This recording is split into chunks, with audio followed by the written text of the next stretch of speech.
Have you just updated to the macOS 27 Golden Gate? Love it or hate it, doesn't matter, but do you know there are a few new secret settings that might affect your privacy and security as well as the battery health on your Mac? Let's find out 6 of these settings you need to turn off right now. First, let's talk about the brand new Siri AI. No, I'm not going to tell you to turn it off. Rather, go to Settings, scroll to Siri, and then in the right-hand side, just go to the App Access. And here, you get to decide which app you need AI to access and which you don't. Just toggle off and turn off the app, and you can keep the rest on. This will also put pressure on the activity and overall performance on your MacBook, and hence, less battery draining as well.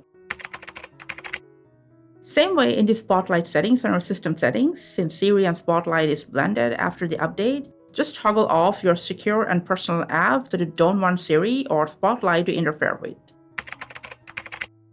Talking about Siri, next, there is a setting that you actually need to turn on.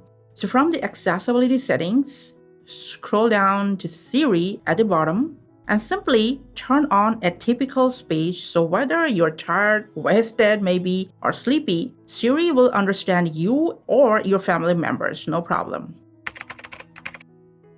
Now, we often install apps for instant need and then forget about them, or we just seldom use them anymore. But they keep running in the background and hamper the overall smooth performance on your MacBook. So you can either uninstall them or from Settings, go to General, and then go to Login Items and Extensions. Here, simply toggle off the apps you no longer need any background activity.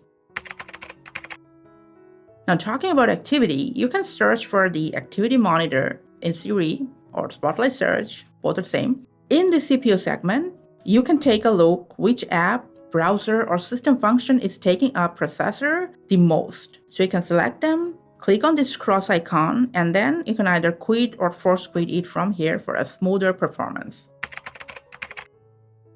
Now let's talk about an overlooked item, Safari. Safari got some major updates in Golden Gate, and along with that, some security risk. Like if you open a website in Safari and then open this new hamburger menu, next just go to the website settings, and here, if you want, you can turn off or block any pop-up window, turn off or deny the camera, microphone, screen sharing, and location permission if you're using a sensitive website and you want more privacy. Just make sure you're gonna do it every time you enter a new website. That's all. If you got any more suggestions about any options or settings that need to turn off, let us know in the comments. Thanks for your time.